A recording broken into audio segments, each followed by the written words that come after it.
ಹಾರೈಕೆಗೆ, ಮಕ್ಕಳ ಹಾರೈಕೆ, ಇದು ನಮ್ಮ ಗೋಕಾಕ್ ಕ್ಷೇತ್ರ ಶಿಕ್ಷಣಾಧಿಕಾರಿಗಳಾದ ಸನ್ಮಾನಿತ ಜಿ.ಬಿ. ಬಳಗಾರ್ ಸಾಹೇಬರು ಪ್ರತಿ ವರ್ಷ ನವೆಂಬರ್ ತಿಂಗಳಿನಲ್ಲಿ ಆಚರಿಸಿಕೊಂಡು ಬರುತ್ತಿರುವಂತ ಕನ್ನಡ ಭಾಷಾ ಮಾಸಾಚರಣೆ.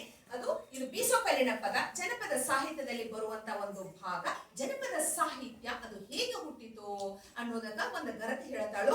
ಹಲಗೆಯ ಹಿಡದಿಲ್ಲ, ಬಳಪದಿ ಬರದಿಲ್ಲ, ಶ್ರೀಗೂರು ನಮಗೆ ಕಲಿಸಿಲ್ಲ, ಸಾಲಿ ಎಂಬುದು ನಮಗೆ ಗೊತ್ತಿಲ್ಲ ಅಂತಂದ್ರೆ ಜನಪದ ಸಾಹಿತ್ಯ ಅದನ್ನ ಯಾವುದೇ ವಿಶ್ವವಿದ್ಯಾನಿಲಯದಲ್ಲಿ ಕುಳಿತು ಅದಕ್ಕೆ ಪದಗಳು ಹಿಂಗೆ ಇರಬೇಕು, ವ್ಯಾಕರಣ ಹಿಂಗಿರ್ಬೇಕು, ಛಂದಸ್ಸು ಹಿಂಗಿರ್ಬೇಕು, ಅಲಂಕಾರ ಈ ರೀತಿ ಇರಬೇಕು ಅಂತ ವಿಚಾರ ಮಾಡಿ ಬರದಂತ ಸಾಹಿತ್ಯ ಅಲ್ಲ. ಅದು ಜನಪದ ಸಾಹಿತ್ಯ ಮೌಖಿಕವಾಗಿ ಒಬ್ಬರಿಂದ ಒಬ್ಬರಿಗೆ ತಲೆಮಾರಿನಿಂದ ತಲೆಮಾರಿಗೆ ಬೆಳೆದುಕೊಂಡು ಬಂದಂತ ಸಾಹಿತ್ಯ. ಹೆಂಗಂತಂದ್ರ ಮುತ್ತಜ್ಜಿಯಿಂದ ಅಜ್ಜಿಗೆ, ಅಜ್ಜಿಯಿಂದ ಮಗಳು, ಮಗಳಿಂದ ಮೊಮ್ಮಗಳು, ಮೊಮ್ಮಗಳಿಂದ ಮರಿಮಗಳು, ಗಿರಿಮಗಳು, ಹೀಗೆ ಮೌಖಿಕವಾಗಿ ಬೆಳೆದುಕೊಂಡು ಬಂದಂತ ಸಾಹಿತ್ಯ. ಜನಪದ ಸಾಹಿತ್ಯ ನಮಗೆ ಏನ್ ಹೇಳ್ತೈತಿ? ನಮ್ಮ ಜೀವನದ ಮೌಲ್ಯಗಳು, ನಮ್ಮ ನಡೆನುಡಿ ಹೆಂಗಿರಬೇಕು, ನಮ್ಮ ರೀತಿ ನೀತಿ, ನಮ್ಮ ಸಂಸ್ಕೃತಿ, ನಮ್ಮ ಪದ್ಧತಿ, ರೀತಿ ನೀತಿ ಪ್ರತಿಯೊಂದೆಲ್ಲ ಜನಪದ ಸಾಹಿತ್ಯದಿಂದ ನಾವು ಕಲಿತೀವಿ. ಜನಪದ ಸಾಹಿತ್ಯ ಹೆಂಗ್ ಹುಟ್ಟಿತು? ಅದ ದುಡಿಯುವಾಗ, ಬೀಸುವಾಗ, ಕುಟ್ಟುವಾಗ, ರಾಶಿ ಮಾಡುವಾಗ, ಕಸ ತೆಗೆಯುವಾಗ ಈ ರೀತಿ ಅವರ ಅನುಭವಗಳೇ ಗಾದೆ ಮಾತುಗಳದು, ಒಗಟುಗಳದು, ನಾಟಕ ಆಯ್ತು, ಯಕ್ಷಗಾನ ಆಯ್ತು, ಬಯಲಾಟ ಆಯ್ತು, ದೊಡ್ಡಾಟ ಆಯ್ತು, ಹೀಗೆ ಅನುಭವಗಳ ಸಾರವೇ ಅದು ಜನಪದ ಸಾಹಿತ್ಯ. ಅದರಲ್ಲಿ ಬೀಸೋಕಲ್ಲಿನ ಪದ. ಅತ್ಯಾದವಳು ಮಗನ ಮದುವೆ ಮಾಡಿ ಸೊಸೆನ ಮಣಿಗೆ ಕರ್ಕೊಂಡು ಬಂದ ನಂತರ ಮೊದಲ ಪರಿಚಯ ಮಾಡಿಕೊಡು ಕಲ್ಲು ಯಾವುದು ಅಂದ್ರೆ ಬೀಸೋಕಲ್ಲ. ಅವಾಗ ಇದ್ದಿರ್ಲಿಲ್ಲ ಮಣಿ ಒಳಗ.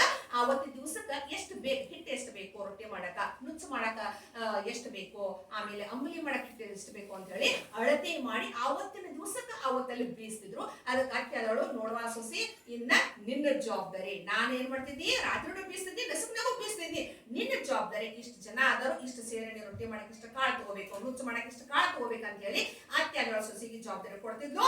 ಸೊಸಿ ಅದಕ್ಕೆ ಏನ್ ಮಾಡ್ತಿದ್ಲು?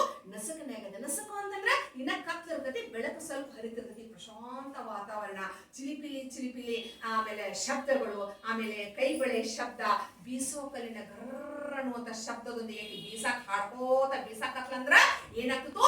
ಮನೆ ಗಂಧರ್ವ ಲೋಕದಂಗ ಅದು ಕಂಡ ಬರ್ತಿತ್ತು. ಬೀಸೋಕಲ್ಲಿನ ಪದಗಳು ಎಷ್ಟು ಚಂದ ಪದಗಳನ್ನ ಹಾಡ್ತಿದ್ಲಿ ಆಕಿ. ತವ್ರ ಮನೆ ನೆನಪು ಮಾಡ್ಕೊತಿದ್ವು. ಯಾಕಂದ್ರೆ ಮೊಬೈಲ್ ಈಗಿನ ಮೊಬೈಲ್ ಇದ್ದಿರಲಿಲ್ಲ. ಮದುವೆ ಮಾಡ್ಕೊಂಡು ಅಲ್ಲಿ ಅತ್ತಿ ಮನೆಗೆ ಬಂದ ನಂತರ ಹಬ್ಬಕ್ಕೆಲ್ಲ ಹೋಗ್ಬೇಕಾಯ್ತು. ಅದು ಗಂಡ ಪರ್ಮಿಷನ್ ಕೊಡ್ಬೇಕು, ಅತ್ತಿಗೂ ಪರ್ಮಿಷನ್ ಕೊಡ್ಬೇಕು, ಆಮೇಲೆ ಹೋಗಿ ನೋಡ್ಕೋಬೇಕು ತವ್ರ ಮನೆ ಒಳಗೆ ಎಲ್ಲಾರು. ಅದಕ್ಕೆ ಗೆಳತಿಯರನ್ನ, ಅಣ್ಣತಮ್ಮರನ್ನ, ಆಮೇಲೆ ತವ್ರ ಮನೆ ನೆನಪು ಮಾಡ್ಕೋತಿದ್ದು. ಅವಾಗ ಒಡ ಹುಟ್ಟಿದ ಅಣ್ಣತಮ್ಮರ ಬಗ್ಗೆ ಆಕೆ ಹಾಡ್ತಿದ್ಲು. ತನ್ನ ಭಾವನೆಗಳನ್ನ, ತನ್ನ ಸಂತೋಷ, ತನ್ನ ನೋವು, ನಲಿವುಗಳನ್ನ ಎಲ್ಲ ಹಾಡಿನ ಮೂಲಕ ಆಕೆ ಹೊರಗೆ ಹಾಕ್ತಿದ್ದು.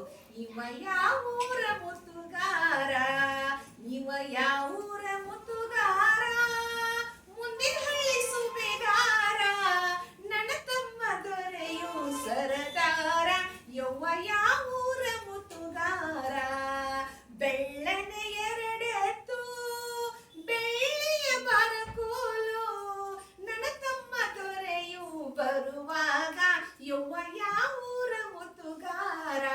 ತಮ್ಮಣ್ಣ ಅಣ್ಣನ ಮುತ್ತಿ ಕೋಲಿಸಬೇಕು. ನನ್ನ ತಮ್ಮ ಮುತ್ತಿದ್ದಂಗ, ನನ್ನ ಅಣ್ಣ ಮುತ್ತಿದ್ದಂಗ. ಮುತ್ತಿನೊಳಗ ಯಾವುದು ಕಸರಿರಂಗಿಲ್ಲ. ಮುತ್ತು ಅಂದ್ರೆ ಆಭರಣ ಒಳಗ ಅದು ಒಂದೊಂದು ಬರುವಂತ ಒಂದು ಸಾಧನ. ಅದಕ್ಕ ನನ್ನ ತಮ್ಮನ ಜೀವನ ಮುತ್ತಿನಂಗಿರಲಿ ಅಂತನಿದ್ದು.